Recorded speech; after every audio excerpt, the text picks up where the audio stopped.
the first semi, the Kiwis easily secured their place in the World Cup final. Today from Huddersfield, Wales take on the hot favourites Australia.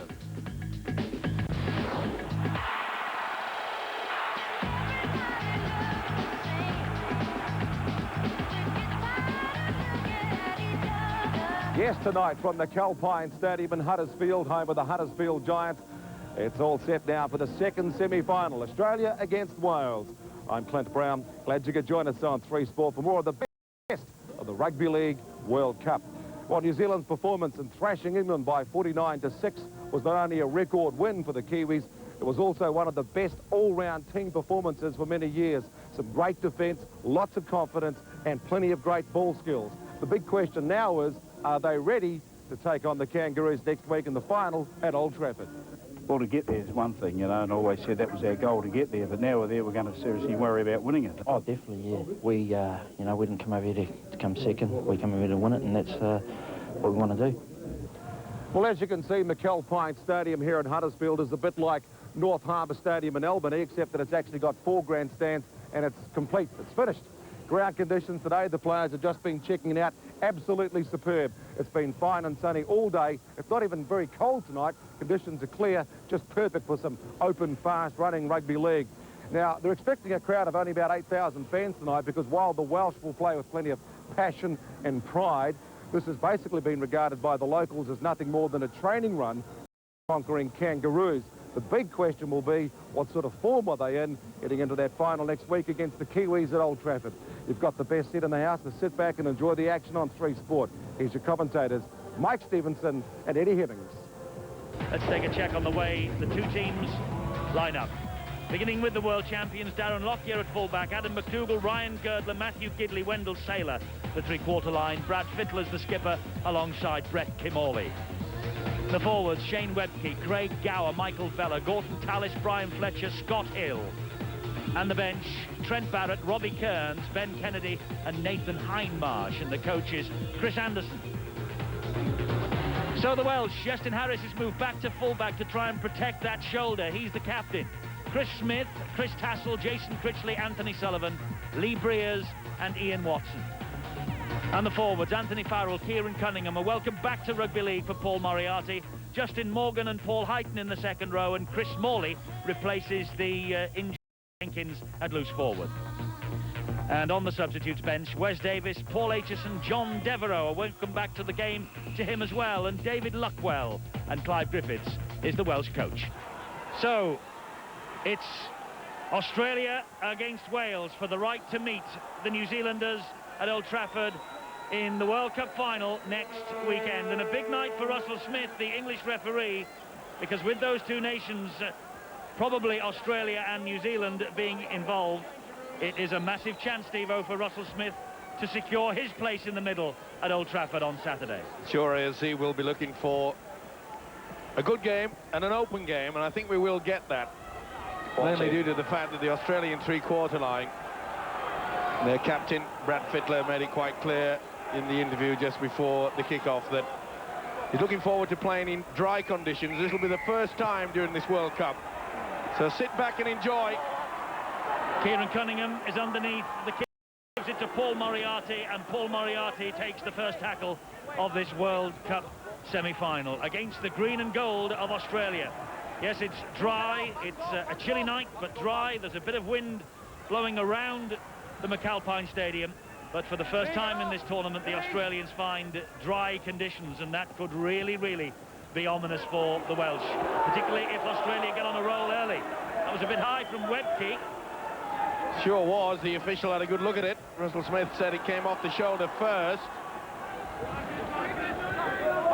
Yeah, it is. It slipped right over the top there. Chris Morley felt that. Harris with the kick. Deep kick, but straight down the throat of Darren Lockyer. And now Australia with ball in hand for the first time. And he was tackled by Jason Critchley. Well, Clive Griffiths, the Welsh coach, will be disappointed with that. The one thing that they cannot afford to do is to kick directly into Darren Lockyer. One of the finest open play exponents of attacking rugby league you'll ever see. Webke, good tackling by the front three of the Welsh. Cunningham led the way, helped out by Moriarty and Farrell. Here is Kimorley, and he helps the ball wide, and that's the prop forward Michael Vella, who rolls over, then gets to his feet. Gow is the dummy half. Here is Gordon Tallis. The Welsh after him. Talking about going after him, Cunningham didn't miss on the big fella, Gordon Tallis. Tallis's head went right back. High kick, and this is the first real test for Iestyn Harris. Oh, and he's missed it. The ball has bounced kindly, though. It bounced away from all of them, and Critchley was able to pick up. McDougall got to him. Well, I think it shows quite clearly what a big problem Iestyn Harris has with his shoulder. There was no way he was going to attempt to lift up and run the risk of hurting it. That won't help him, though. That's a big tackle by Shane Webke. Here is Moriarty. Paul Moriarty, 36 years of age, 7 years in rugby league, and now with the Swansea club in the other cold.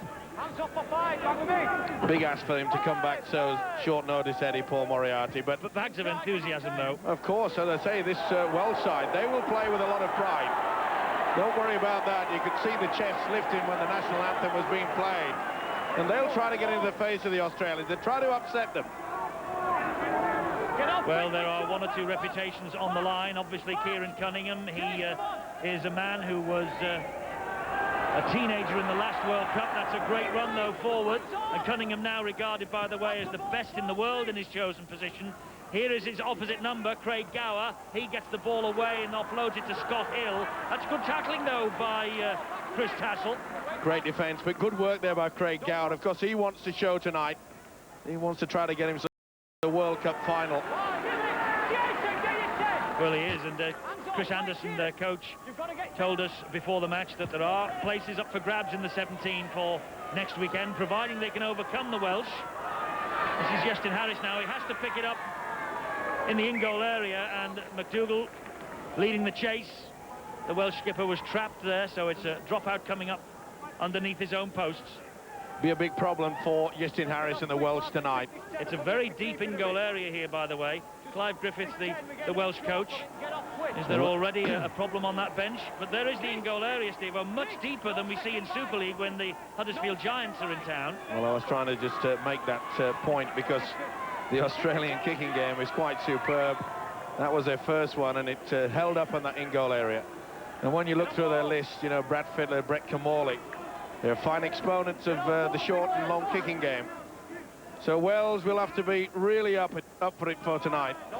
And they do look, I must say, very enthusiastic in the tackle early on, and it's worth mentioning after 4 minutes, they've held Australia at bay a lot longer than England held New Zealand at bay yesterday at Bolton. Scott Hill, well, have I spoken too soon? Lovely hands. This is Wendell Saylor. Jinking, dancing run from the big fellow. Beautiful work by the centre, Matthew Gidley there, just offloaded one-handed. Here's Camorley. Camorley has darted through the gap. He's over. First try posted. Well, a Hexton. 4.5 minutes. It was 3 minutes yesterday before New Zealand breached the English line. Camorley gets Australia moving and on the way to Old Trafford with the first try here. Just basic football. You can see Camorley running out wide on the angle. Not the best defence. But disappointing for Clive Griffiths. He got off to a fine start, but they were just falling off the tackles, and this fella really has got explosive speed from a standing start. Brett Camorley, the try scorer with the Melbourne Storm at the moment, moving to the Northern Eagles for 2001. At Newcastle, he was understudy to Andrew Johns. And Andrew Johns, when fit, is now forced to play the hooking role. And that's the hooking role, of course, for Australia. Ryan Girdler then with this conversion attempt for the Aussies. First one, 17 goals in this tournament so far for Ryan Girdler of the Penrith Panthers. And this should be goal number 18 for him.